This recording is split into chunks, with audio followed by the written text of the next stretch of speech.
Welcome to another great session. Today we have Alex Bäcker. Alex is an entrepreneur. He holds 11 patents, and in 2021, he was named among the top 100 MIT alumni in technology. Welcome, Alex. It's so great to have you with us today. Thank you for having me, Chris. It's a pleasure. Alex, to begin with, could you take us back and share with us some of your backstory? How did you get where you are today? How did I get where I am today? Well, I guess one could say it all started when my dad brought me a Timex 1000 computer when I was in, I guess, the equivalent of middle school. One time that he traveled to the US. I was living in Peru at the time. And I taught myself to program with it. I think it had 1 or 2 KB of memory, and it had an extension to have 4K of RAM. And I wrote a program that that filled its memory. I think it was called Crocodiles. It was a game. So that led me to an interest in computer programming, which led me to represent Argentina, my country, in the International Olympiads of Informatics in Russia, and actually it was Belarus at the time, and then in Greece. And that interest in algorithms sort of never went away, and really formed the basis for a lot of my inventions and companies. It's really sort of a fascination with algorithms and teaching computers how to do magic tricks, if you want. So I think that was the beginning of how I started. Eventually, I became interested in science and studied biology and chemistry and economics, and eventually moved to the US to attend MIT, and then drove across the country to get my PhD in neuroscience at Caltech, and then kept inventing things. So eventually started my first company and kind of never looked back. So that was sort of the origin story. An amazing ride and very impressive, and such a great example for so many young people to look up at, kind of look at your journey and see the possibilities. Alex, and maybe share with us, what was it like to start this first company? Did you even consider going and working for someone else, or did you knew always that you wanted to be an entrepreneur? During my PhD, I spent a little bit of time working for McKinsey, and I enjoyed working with other smart people there. But it very quickly made me realize I wanted to, build my own stuff rather than tell other people, what to do with their companies. Then after I finished my PhD, I had a research appointment between Caltech and a DOE lab, Sandia National Labs, and that was an amazing job. I had an amazing boss called Danny Rentoul at Sandia, who gave me complete freedom of research, and it was really fun and interesting. But no, I never considered really going to work for another company after that. What happened was I invented some algorithms that caught the attention of Silicon Valley investors and others experienced in starting companies. And so they encouraged me to become the founding CEO of this company. I was really looking for to hire a CEO. And they convinced me to, I guess it was sort of like when Cheney chaired Bush's search committee for a VP and ended up being asked to take the job. This was a little bit like that. I was really just looking for somebody, and I got asked to take the job, and I did. So that's how it started. Yeah. And what happened once you started your first company? Tell us a little bit of a story of how fast did it grow, and why you decided to move on to something else. So what happened was we got some really interesting results. So I invented these algorithms, work with some really great students at the University of Colorado, Boulder, including a great guy called Noel Jordan, who I'm very close to this day. And we built algorithms that could figure out the meaning of text. So we could actually look at a website and figure out what searches people were doing that indicated that they would be interested in finding that website. So sort of solving the reverse search problem. And this was very early, back in 2005 or so. And so we showed that we could multiply our campaigns reach by sevenfold or so. So 700% increase in how many clicks we attracted, whilst at the same time reducing the cost of each of those by a dramatic percentage, 70% or so. I can't remember the exact number. And that was by finding the long tail of keywords that nobody was advertising on, and that really indicated that people were interested in that. And then we work with Google and Yahoo to sort of close that whole loop, place ads there, measure the effectiveness, and so on. So it was evolutionary marketing and adaptive. I raised $10 million and sort of got that company on its way. Eventually, I had a difference with some of the early investors there, and what I really liked was the process of taking an invention and making a company out of that. So I decided to replicate that process, started an invention factory called Abinventio to replicate that process, and did it over and over again. Sounds incredible. And in 2021, you were named among the top 100 MIT alumni in technology. Why were you honored like this? Well, one thing I had been working on prior to that is QLess. So QLess was another invention I made, guess back in 2006, that I built into a company with a great team of people to eliminate waiting in line. So what we did is let people join a virtual mobile line from their phone and get notified as their turn approaches, so they can show up just in time for service. And so this just in time sort of customer delivery was something we pioneered and saved hundreds of millions of people from waiting in line for all kinds of things, from DMV to waits at Office Depot to urgent care, university services, etc. So that was very rewarding to do, because it went from an idea while standing in line to a service used hundreds of millions of times around the world, including by many people I know. So that was in myself. So that was very rewarding.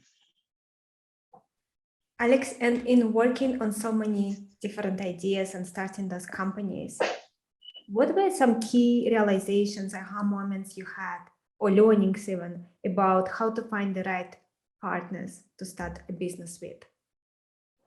What to look for? So first of all, reference check your partners. Reference check their partners, because you may start off with one and end up stuck with a partner of theirs. I would say work with them for a test run before deciding to partner with them for good. Reference checking should be off-list reference checking. So it's useless to trust just the people that they give you, but talk to the founders of companies that they've worked with before. I would talk to every one of the founders of companies they've worked with before, and that should give you a pretty good idea. And then you need to learn how to reference check in a way that gives you meaningful information, because people don't like to speak ill of somebody else, and so you can get a very superficial background check if you don't delve deeply. And so you want to ask questions such as, among all the people like this that you work with, where would you place this person, right? And so that way, they can't just blandly, say something good about. They can't put everybody at the top, and so that's one useful question. Or another question is, if you were to work with this person, what advice would you give them to help them succeed? And then that tends to come up with things that they would like to see improved in that person. And then the other piece of advice I'd have is partner with people who have been in operating roles before. investors who just bring money do not belong in your board of directors. I mean, they can invest, they can benefit from your growth, but they should not be in your board, because raising money is not a qualification to elect somebody to a board of directors. Alex, and you obviously an incredibly successful entrepreneur. You went through this entire journey of starting something from zero and then building something multiple times that became something big. Could you share with us, how did your mindset shifted from running a company that makes 100,000 a year to a million to above and above that?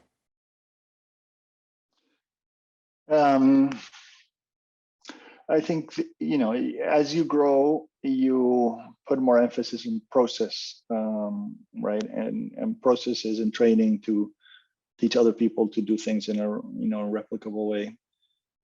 So initially, you wear dozens of different roles and hats, and over time you fill some of those roles with other people, and so you keep less of those hats. And I guess that's one of the fun things about growing a company is taking out hats and not having to wear them anymore. And essentially you end up keeping the hats that you haven't found anybody to take yet. So you're always taking the thing that nobody else wants to do or knows how to do. So you're sort of the head of last resort for hats, if you want. And as you grow, you hopefully can hand off more and more of those hats until you've given them most of those away. Alex, and what do you think is the difference in the mindset between someone who runs a $1 million a year business in revenue versus 20 million? I don't know if I have a very clear answer for that. But I think the key to growth is to remain in the mindset of early on, right? I think it's easy for larger companies to become complacent. And so in a way, you always want to remain with the mindset of a smaller company and always looking for how to really disrupt the market. What happens as you grow is you tend to spend more and more time protecting the market and the revenues you already have, and that makes people be less disruptive because they don't want to disrupt themselves because they're too busy keeping their customers happy, and that can make them miss out on the next revolution and just keep evolving.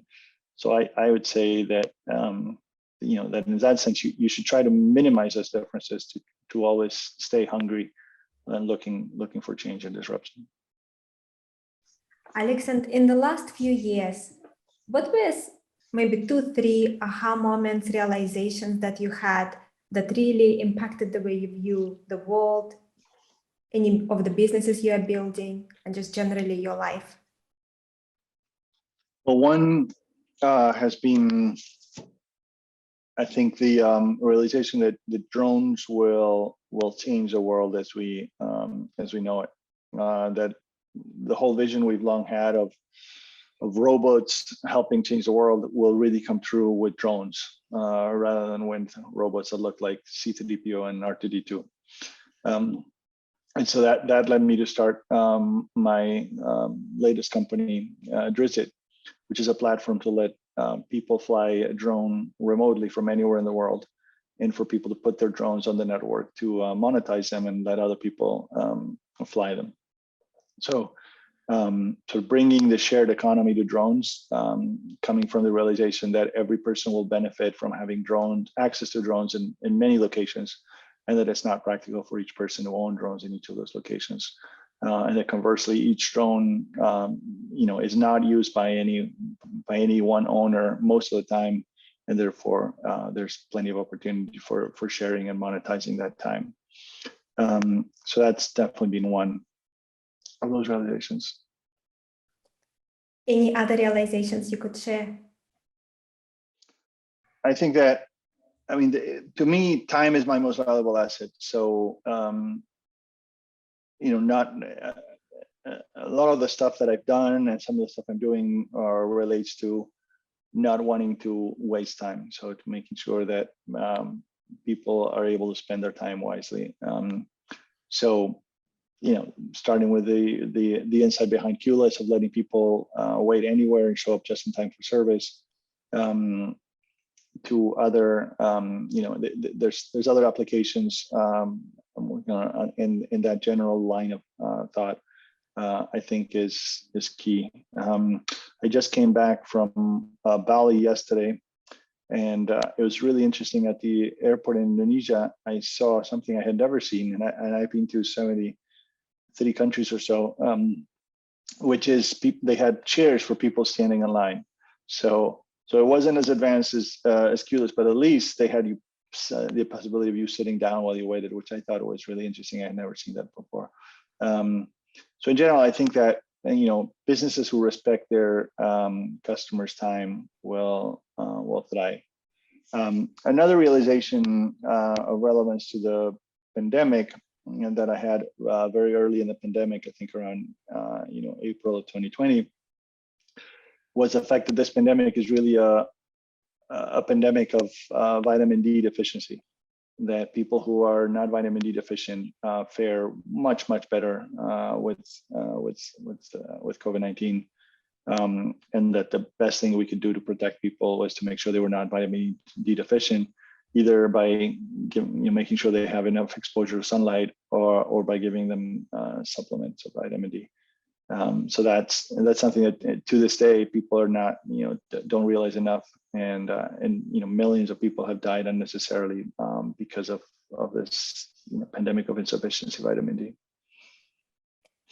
And I know that you actually wrote a paper on sunlight and really its connection to COVID that was cited by the press around the world, and so there was some science behind your findings. Yeah, remember my background in my PhD is in biology. So when the pandemic hit, I really dropped what I was doing and started looking closely at the data of the growth of COVID-19 infection and death numbers around the world in different cities and different countries. And very quickly it became clear to me that there was a very strong correlation with sunlight levels. That the pandemic had originated in Wuhan on the darkest month in recorded history. That, remember, it's a virus that comes from the bat, where bats are nocturnal animals. So this virus evolved in the dark and is not resistant to sunlight. In fact, RNA in general is very labile, very sensitive to UV radiation, including UV from the sun. It's a single-stranded virus, so it doesn't have a second strand to repair damage if it gets harmed by UV. And so there's a direct effect of UV on the virus, in addition to an indirect effect by UV stimulating vitamin D production. And vitamin D is key in the prevention of what are called cytokine storms, which is sort of an overreaction of the immune system that happens in response to COVID-19, among other issues like that. So the data showed very clearly early on that the growth rate of infections and death was very highly dependent on sunlight, and that sunlight was a more important factor than how the government of you could look at Brazil, which is a country that did everything wrong with respect to COVID early on, and compare it to Germany, which had a much better policy early on, and still sunlight was a bigger predictor than government action in how the early growth happened, which was ironic, because the advice that everybody was getting is stay indoors, and sure, isolation was good, but staying indoors was not good. And so the real advice should have been, stay isolated from other people, but make sure to take enough sunlight, or at least vitamin D supplementation. So, that's one of the things that really harmed nursing homes, is they're even more vitamin D deficient. And so that was the initial study, and then I did a follow-on study showing that African Americans were much more sensitive to COVID-19 mortality in a sunlight dependent way, so that in places with lots of sunlight, the African Americans were not much more exposed. But in places with a lot less sunlight, such as Michigan, the risk went up dramatically. And that's because they don't get as much vitamin D production because of the dark skin. And then in that same paper showed that Latinos actually had the opposite effect for case fatality rate. So although they were likely to get COVID-19 infections because of a lot of the professions that they work in, hospitality and so on, with a lot of exposure, they were less likely to die if they got an infection. So the case fatality rate was lower. And I showed some evidence that may well be because of the time, the more time they spend outdoors. So Latinos, I showed good data showing that they spend a lot more time outdoors than other ethnicities, and that generates vitamin D and protects them. There's a similar effect on Muslim women who use garb that again protects them from the sunlight and stops them from getting vitamin D. So there's sort of lots of consequences that all stem from the same. And this came from looking at millions of data points for how the disease progress around the world, which is essentially one big laboratory to show you what the virus likes and doesn't like. Thank you so much for doing this work. You're welcome. Alex, a lot of the listeners and viewers that now will be viewing and listening to this are considering to start their own business. They are inspired by your story, by your accomplishments. And what I often hear from clients is that they struggle to figure out what to start and they struggle to validate it. Could you give them advice? Well, on what to start, my advice would be start something that you really care about. That you're unlikely to work the long hours you need to do this and to persist as long as it's needed to succeed if you don't care about it deeply. And secondly, if you can create something for which you are the end user or customer, all the better, because then you're going to be your own expert. And in a way, you need less validation from anybody else because you know what you need. And in terms of how to validate it, it's talking with actual customers and users. That's the only feedback that matters.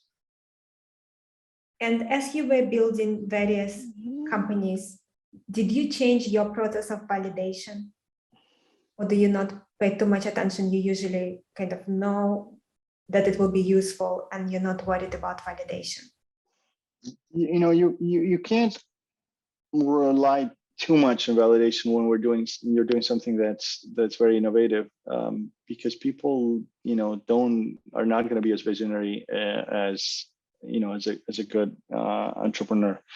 I mean, when I started QLess, and I remember showing up at the Palmer House Hilton Hotel in Chicago, which is a very famous and prestigious hotel in Chicago, and I was trying to convince somebody there to use QLess for the long line at the front desk, and they said, "Well, there's been a line here for 100 years, and there will always be a line here, and that's the way it's going to be." And so they couldn't see it. And today, hundreds of millions of people have used QLess, let alone mobile queuing in general. So likewise, when you're creating a new platform like the iPhone, people don't even know how they're going to use it until it's available, and then people start coming up with ideas, and that's to some extent true for a platform like Drisit. So yeah, I'd say what you do want to do is iterate frequently and make sure you put things in the hands of the customers as soon as possible, and then keep building while gathering feedback from people using it. The sooner you start using it, the more real life applications, the more usable in real life your product or service will be. And any extra advice you have for founders who are not technical? So they don't have technical skills, but they have business skills. Maybe anything in addition to what you already shared, specifically in searching for technical co-founder? Well, the kind of technical co-founder you want at the beginning, it's actually a really hard combination that you're looking for, because you're looking for somebody who has sort of the left brain, the technical chops, but then also the managerial skills to manage and grow a team as it grows. And it doesn't need to be the same person. You could replace, you could start with just an initial developer and then hire more of a leader. But ideally, it's that same person who becomes the leader, at least initially. But you also want somebody who is really entrepreneurial, right? So you want somebody who can, in Spanish we say lo atamos con alambre, which means you tie it with wire, like somebody who knows how to figure it out and fix things, and no matter what, because he's inevitably not going to be the expert in everything you're going to need. He or she is not. They can't be the expert in everything that you need to do. So they have to just be somebody who's willing to learn and figure it out. And so the ability to and willingness to learn is key. The adaptability to, and the scruffiness, the ability to do things without a lot of budget or without any budget sometimes at the beginning. The ability to delay gratification, right? You want nobody who wants to call themselves a co-founder can be thinking about how much they're going to get paid at the beginning, because at the beginning there is no money. And you want somebody who's thinking about the big reward later, not the small reward at the beginning. So that's a key aspect too. It takes a particular mentality to be able to be a co-founder like that and be thinking about eating what you kill rather than just sitting at the table and asking where's the meal. Alex, and what are your thoughts on the right time to bring in investors? The right time to bring investors is when money on the right terms is available. There is no right time or wrong time. There are the wrong and right investors and the right and wrong terms. And in selecting investors, what would be some of the things you would recommend people to watch out for? Well, first, there's investors who think about how to make the pie bigger so that their share of the pie becomes more valuable at the same time as everybody else. Those are the investors you want. There are other investors who think about how they can expand their piece of the pie to make it the whole pie. And even at the expense of reducing the size of the pie or at the expense of growing the pie. And those are completely useless, and they distract everybody, and they create infighting, and they stop you from actually growing the pie. And even if they succeed in keeping 100% of the pie, they don't make a fraction of the money that they would make if they actually help make the pie a lot bigger. So that's the first thing I would look for. Second thing I would look for is integrity. I mean, there's a lot of crooks out there, so you want people with a track record of integrity. People not people who extort, who steal, who pillage. And thirdly, I would look for experienced operators, people who have experienced, running companies, because those are the people who are going to have the most useful advice for you. In almost every industry today, we have specialization of labor. You would never have the person who raised the money for Boeing be the pilot of the Boeing jet that Boeing builds. Like, it's completely different skills. And yet venture capitalists do that all the time. They have the partners who raised the money from their limited partners go and serve on the boards and tell CEOs what to do and pick CEOs. And those are completely different skills. Raising money from a pension fund gives you no qualification to choose a CEO or determine a company strategy. And so you want people who have that experience in your board. Thank you, Alex. So I know that you just recently wrote a book called 101 Clues to a Happy Life. Why did you write that book? I wrote that book because my children were turning 18 and 21. I originally actually started writing when I planned an expedition to Africa, which I thought was dangerous enough that I needed to put what I would have taught my kids in case I don't come back. And then my kids turned 18 and 21 last year, and so that I thought that was as good a time as any to put this into a book and give them the advice that I wish I had had when I was their age. Alex, and in reading your book, it was clear that you really love your children and they changed your life in some big way. Could you speak more about this experience? Because I know some of the listeners and viewers do not have children yet. Some are trying to decide if that's the right step for them in their life. So I think that hearing your experience would be very helpful. Well, yeah, children, I mean, there's a love that you don't experience until you have your own children. So it's an incredible experience and a very rewarding one that I think ranks among the, some of the best experiences that I have had in life. I mean, we've been selected through evolution to just love children, love our children in particular. The reason we find their high-pitched voices cute, is because we evolved to that so that we would take care of them. And so everything these little kids do is, we find adorable. And as they grow and develop skills, it gets better and better and better. For many years, until they become teenagers. So, it's an experience I would highly recommend to somebody who's thinking about that. Alex, and when I speak to people who are considering to have children but are not sure, one of the common concerns is that they want to contribute to the world, they want to realize their full potential, and they're concerned that they will not have enough time, they will not have enough energy to also have a family. And you managed to have both. The key to happiness is balance.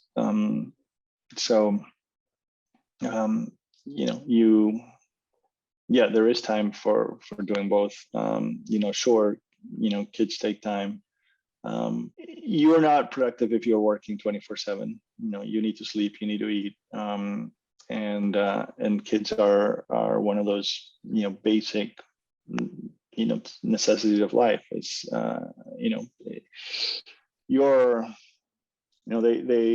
the ancient Chinese proverb says, if you want to have impact, make sure to plant a tree, write a book, and raise a child, right? I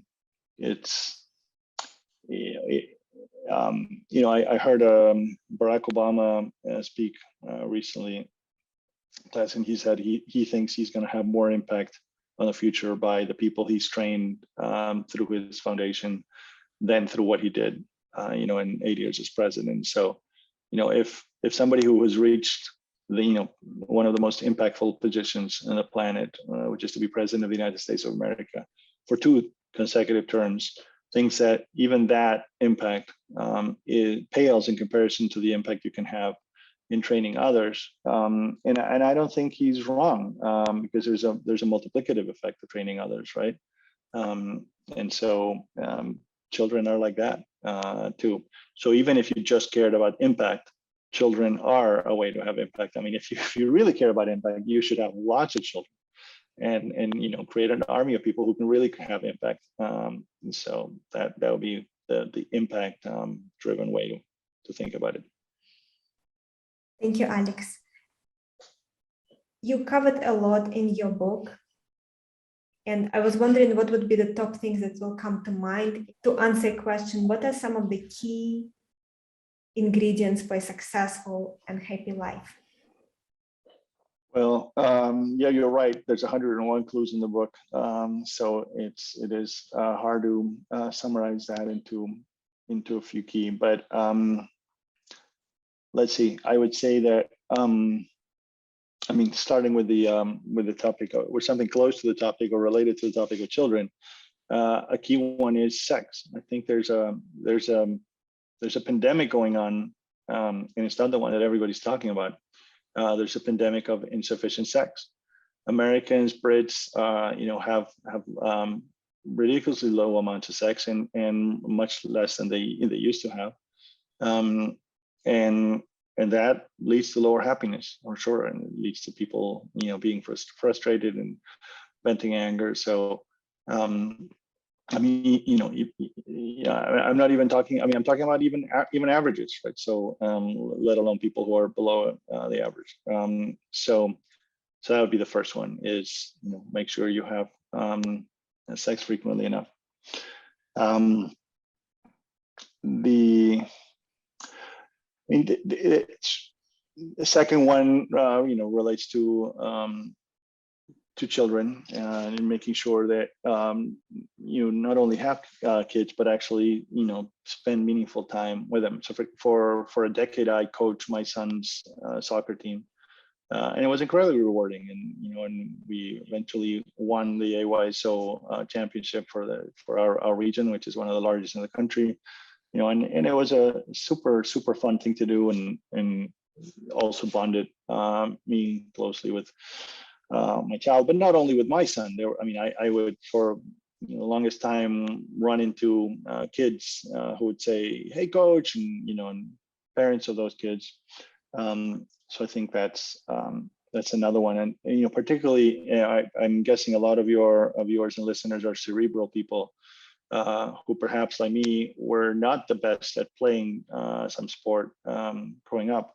The coaching is an incredible opportunity for a cerebral person to be good at a sport, because you're really providing strategy to others. And so I found that I was really not a great soccer player, but I was a really great soccer coach. So that's another one. There's a related, and I'm not giving these in any particular order, but one of them leads me to another. Another one is to live life with passion. I'm known among those who know me as a person who lives with passion. One of my birthday gifts that I most treasure is it's a map of the world that says, Alex's travels live with passion, and in which I mark every place I've been to. And I think that applies to everything you do, and it's a key ingredient. So, for example, when I was coaching, I was totally passionate about the games, and that shone through to the kids who started really caring. And when they care, they do better. So caring and having passion about things is a key ingredient of happiness too. I would say there's another one, which is what I would call the principle of. Actually, there's a couple here. So one is the principle of diminishing returns, which is you get the most impact from any one activity in the initial, so if you get more happiness from your first night at a hotel than you'll get from the second and third nights at the same place.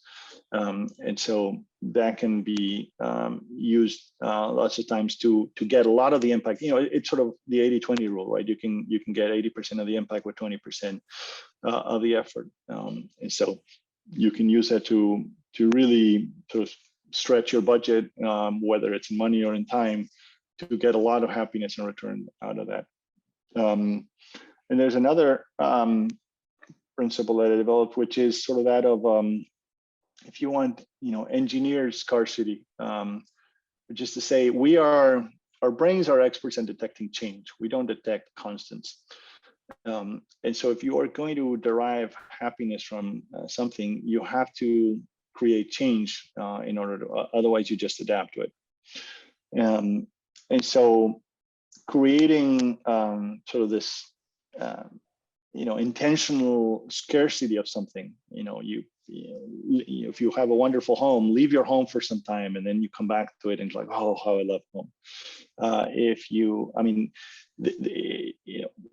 Not spending every day with your children, but then making sure that when you spend the days that you spend with your children, you are really taking advantage of them because you miss them during the days that you didn't have them. It makes you appreciate things more. So I think that's another principle to use. Those are a few examples out of the 101 in the book. Thank you, Alex. And based on your book and based on talking to you, I can see that your children are very lucky to have you as a dad, because you really take your job as a dad very seriously. Thank you. We'll have to tell them that you say so. Alex, and what surprised you in raising your children? What did you not expect? I think one of the things that may be surprising is how different each child is from each other. I've long been sort of an advocate of the fact that in the nature versus nurture debate, it really is sort of more nature than nurture. And having multiple kids is a perfect demonstration of that, because you give them all, you try to give them all the same nurture. They all get a very similar nurture, but they are completely different because they come with different set of genes. And so that's, I think that's one of the things that is still, I think parents find surprising and is really interesting to watch, is how each one is their own person. In making sure that you have a close bond with them, that you are very strong family together, what do you think are the key success factors? It's time. It's sharing with them, sharing your life, like they know what happens in my life. I mean, even, the difficult things and the failures, and they know about all of those things. So I know, like, my youngest, for example, has an incredibly good business sense. And I like to think that got honed over the years, because, every time I had a question I was pondering, I would, tell him what I was pondering, and I would ask him what he thought. And, until the time that, by the time he was, 14, 15, his advice is excellent. So those are some of the things, is sort of, time together and sharing. Those are the main things that come to mind. Alex, and what are some of the questions that you're still trying to answer for yourself? It can be related to anything, but what are the key questions you're still trying to answer? Well, I think I'm always trying to become a better human. I think the most difficult thing in anything I do relates to interacting with other people, right? It's like, humans are the most complicated, entities that we know of out there.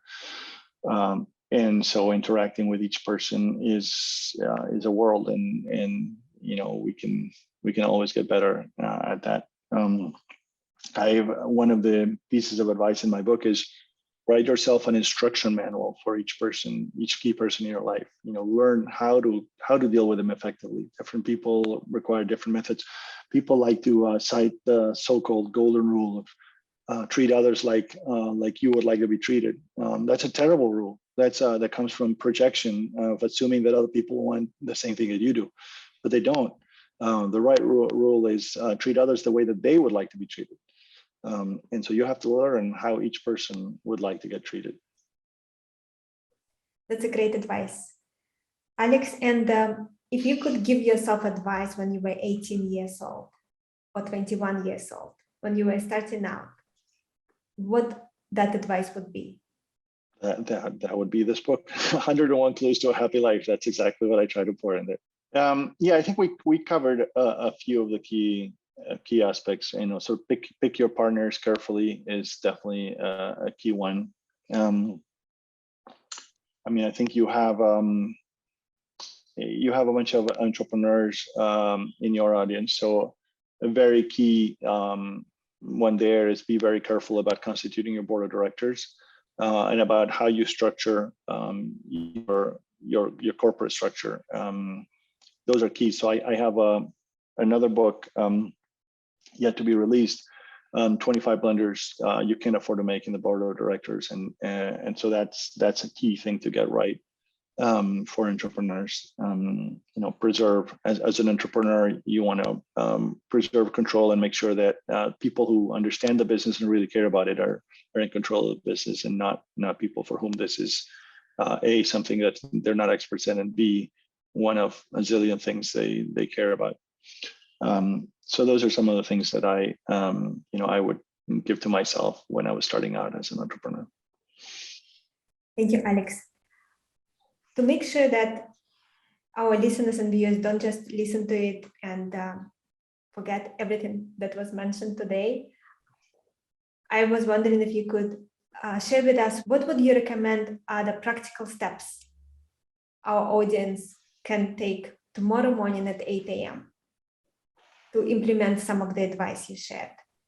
Well, so speaking more generally than just what we've shared in this particular interview, I'd say one of the things you can do tomorrow morning is call your parents tomorrow morning and every week.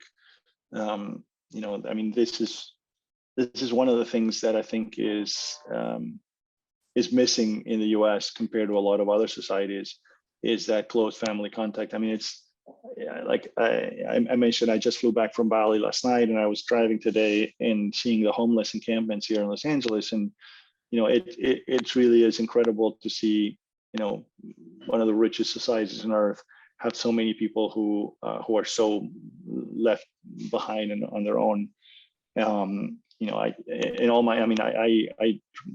drove all over the island of Bali. I never once saw a homeless encampment, and even though Bali is incredibly poor compared to the US on average, and I think a lot of that has to do with the family ties and the containment from family in a place like Bali compared to the US. So I think keep those family ties strong, and that starts by calling your parents and calling your children every single week at least. That's something that's very easy to make actionable. Second one is, one of the clues in my book is that one of the most inexorable deadlines, the most inexorable deadline is death. And so you want to prioritize time with the older people in your life. At least they die on you before you get to them. And so schedule a visit tomorrow to see the oldest person you love, and don't postpone it. Going on one of the other topics we covered today, make love to your partner as soon as you wake up tomorrow morning, and every morning.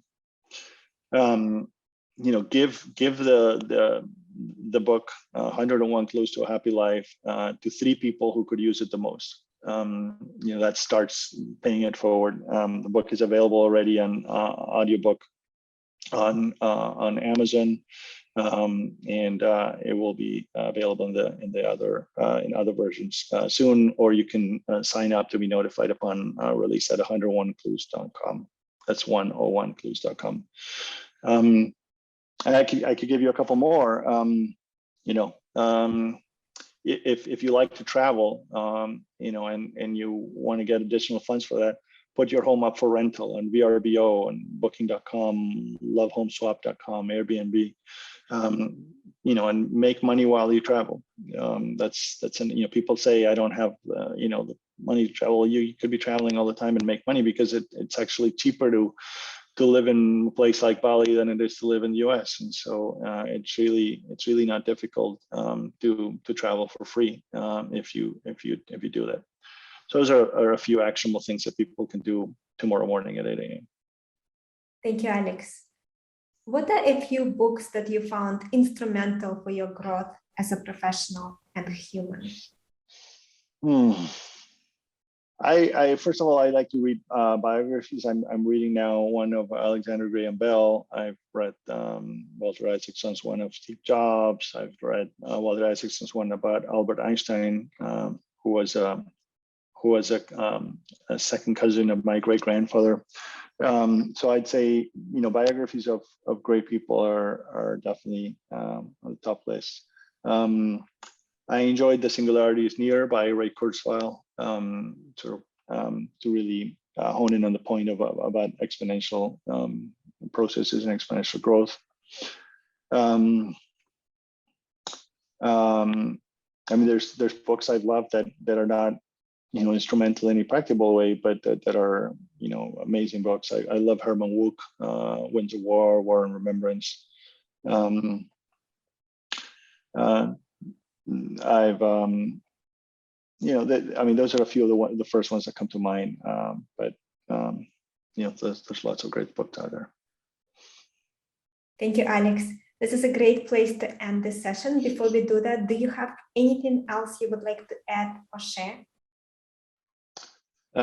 No, I think if you'd like to fly a drone remotely from anywhere in the world, I'd say come and join us at Drisit.com. We're looking for initial launch locations for that.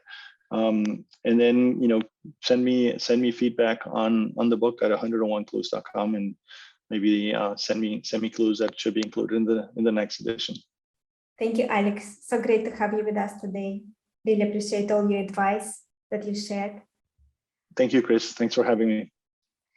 And for everyone, thank you so much for tuning in. You can check out Alex's book. It is called 101 Clues to a Happy Life. And I'll see you all next time.